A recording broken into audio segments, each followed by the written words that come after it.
c'est le Culture Mag. Si vous voulez savoir ce qui se passe ici ou là-bas, eh bien c'est maintenant. Restez avec nous dans ce journal. Aujourd'hui, l'Iran, mais côté stand-up comédie. Loin de Barack Obama et de Benjamin Netanyahou, l'Iran a vécu cette semaine sa première expérience comique avec Amir Karbalaya Zidane. Moquerie, satire, le tout en musique. Dans ce journal également, notre reportage sur un groupe de musique israélien, Black Guru, qui puise son identité, ses inspirations, ses accords parfaits au Sénégal. Et puis, nous irons faire un tour à Los Angeles, voir la star du graphisme, Batista Ademas. C'est un Brésilien installé aux États-Unis. Il a pris les logos les plus connus du monde entier et les a plongés dans un bain de couleurs.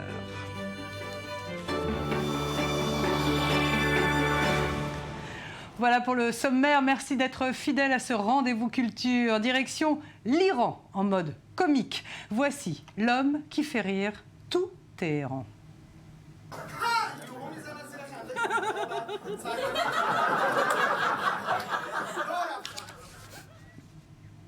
Il s'appelle Amir Karbalayizadeh. C'est un comique qui fait du stand-up, exactement comme Jamel Debbouze ou Jerry Seinfeld, sauf que ça se passe en Iran et que c'est nouveau pour le public.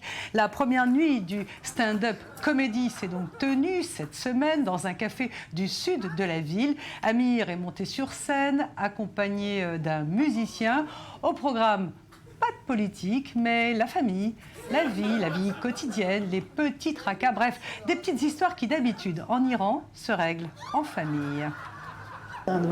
Notre peuple aime beaucoup la comédie et la joie. C'est un peuple joyeux et la famille est un élément très important, voire essentiel dans notre pays.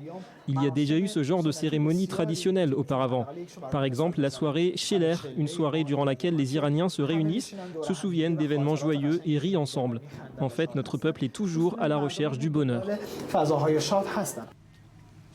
Voilà, c'est Amir Karbalayizadeh, l'artiste qui fait le premier stand-up comique de Téhéran. Nous partons maintenant au Sénégal, ou plutôt nous allons faire la ligne Dakar-Tel Aviv avec le groupe Black Guru. C'est l'histoire assez originale de deux Israéliens tombés amoureux du Sénégal via un séjour en prison. Le récit Daniel Campos avec David Gombin.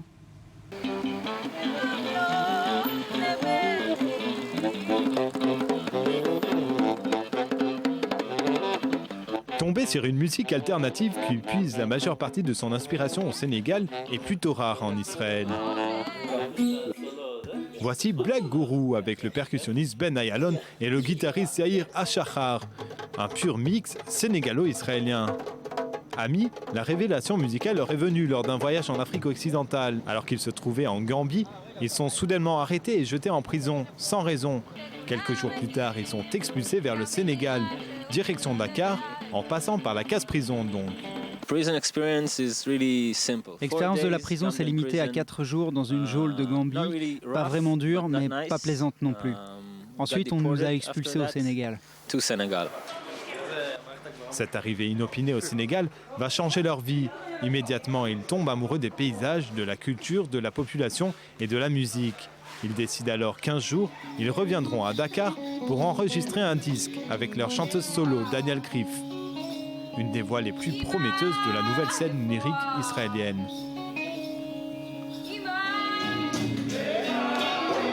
Leur rêve prend réalité en 2013 lorsqu'ils partent collaborer avec certaines de leurs idoles. Parmi eux, l'ancien maître de percussion de Ben, le légendaire Doudou Ndiaye Rose, âgé de 84 ans. L'UNESCO a qualifié cet homme de trésor culturel vivant après qu'il ait composé 500 nouveaux rythmes et eu plus de 40 enfants. Ou encore le chanteur Omar Pene, connu pour sa voix de velours et son travail avec Super Diamono de Dakar. Ce rappeur sénégalais controversé est connu pour son franc-parler. Awadi est considéré comme l'une des figures les plus connues du monde du hip-hop d'Afrique francophone. En plus d'enregistrer cet album, les membres de Black Guru se consacrent aussi à des activités caricatives, en se produisant par exemple dans des orphelinats et devant des enfants handicapés. Cette expérience sénégalaise ne sera sans doute pas la dernière pour le groupe qui puise son inspiration auprès de ce pays aux 1000 facettes. Je ne pense pas que je souhaiterais le faire avec un autre pays que le Sénégal. C'est un pays très particulier. Black Guru, c'est top. un objectif porteur d'un message de tolérance.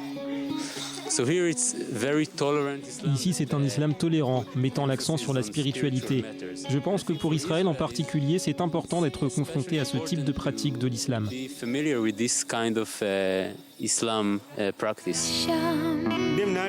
Leur album Sun and Moon, fruit de ce voyage, est sorti récemment.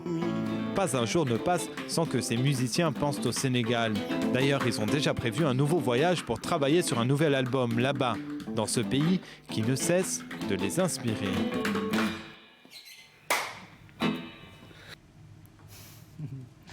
À suivre, le rendez-vous manqué de Madonna avec Marine Le Pen. Mais tout de suite, c'est l'expo du jour, le highlight. Et il est signé Uri Shapira avec Sandy Fortis.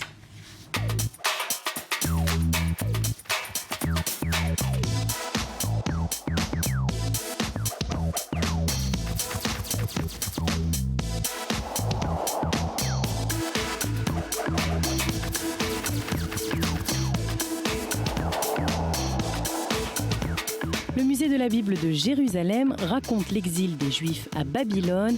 L'exposition raconte le long périple des Hébreux entre 586 et 536 avant Jésus-Christ. Grâce à plus d'une centaine de tablettes d'argile datant de l'époque et retrouvées dans le sud de l'Irak où se trouvait autrefois le village d'Al-Yahoudou, le public peut découvrir une partie manquante de l'histoire du peuple juif. Des maquettes et des illustrations, mais aussi d'autres moyens multimédia viennent enrichir cette exposition qui retrace la vie des Juifs exilés à Babylone il y a plus de 2500 ans.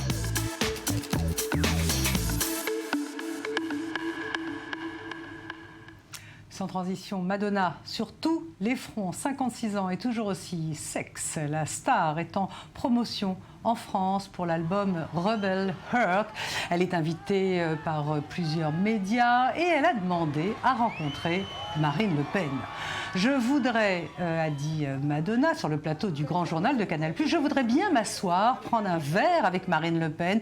J'aimerais bien comprendre d'où ça vient, tout ça, a précisé la chanteuse. J'aimerais pouvoir entendre de sa bouche, dans mes oreilles, ce en quoi elle croit pour les droits de l'homme, notamment, et pas forcément en France, mais dans le monde entier.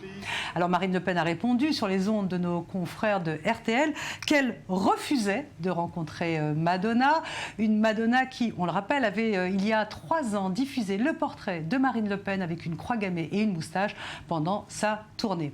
Une Madonna décidément très politisée parce que toujours dans le cadre de la promotion de ce nouvel album, elle s'est également confiée au micro de nos confrères d'Europe 1 la semaine dernière sur la montée de l'antisémitisme. On l'écoute. Nous traversons une époque folle qui me fait penser à l'Allemagne nazie. Tous ces gens, ce niveau d'intolérance, c'est effrayant. Et cela ne concerne pas seulement la France, c'est vrai pour l'Europe tout entière, mais particulièrement en France.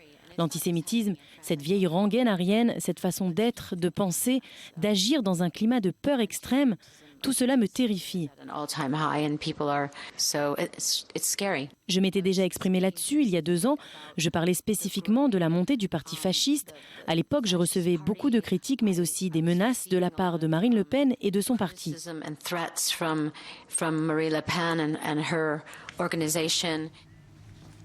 Allez, maintenant, de la couleur, de la joie, de la gaieté. Voici le portrait d'un des graphistes brésiliens les plus cotés de Los Angeles. Il s'appelle Batista Adema. Son truc, plonger les logos du monde entier dans un bain de couleurs. Le récit, Daniel Campos avec David Gombin. Vous connaissez ces logos?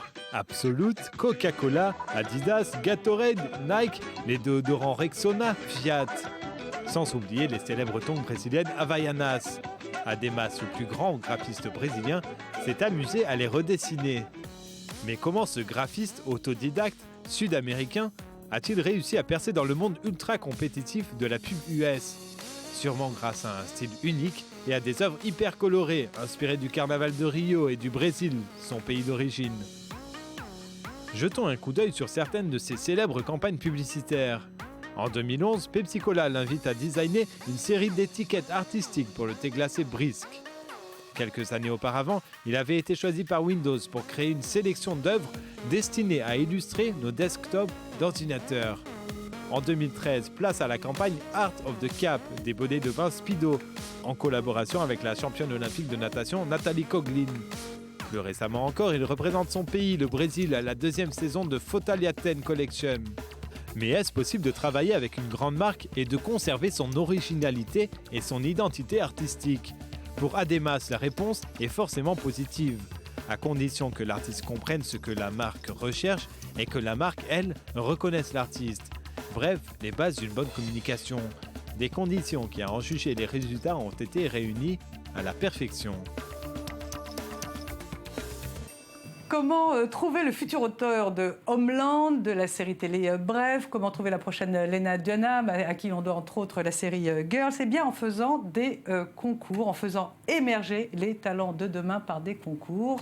Le concours Made for Web vient de se terminer. Nous avons avec nous les deux gagnants, Rudy Saada et Nir Naoum. Bonjour, merci beaucoup d'être sur le plateau du Culture Mag. Non, vous me faites rire parce que vous n'arrêtez pas de papoter hors antenne. Alors, vous avez gagné ce concours avec une série très drôle qui s'appelle Family Business. Qu'est-ce que c'est exactement ce concours de web série? First of all, thank you for having us. Made for the Web is a competition. Tout d'abord, merci de nous recevoir. Made for Web est une compétition, le fruit d'une collaboration entre le syndicat des producteurs israéliens et YouTube. Le but est d'encourager les gens à créer pour Internet, des mini-séries. Bref, ça sert à encourager les gens à repousser leurs propres frontières. Alors, vous avez écrit et c'est grâce à cette série d'ailleurs que vous avez gagné, écrit cette série qui s'appelle Family Business. C'est l'histoire de deux frères dans un commerce. Je propose qu'on en regarde un petit extrait, puis on revient dessus après. תחשוב על זה בהיגיון, מי מכיר את החנות יותר טוב? כן, אתה אומר שאתה מתמצא פה יותר ממני? מטרקטור עד מסמר. קדימה, רודי. תביא מסמרים. איזה מסמרים? אתה יודע, יש הרבה סוגים. איזה שאתה רוצה. לא, איזה שאתה רוצה, חביבי. כי אם אתה רוצה מסמרים פלדה חצי אינץ' לדוגמה, אז אני צריך ללכת למחסן. אין מסמרים במחסן.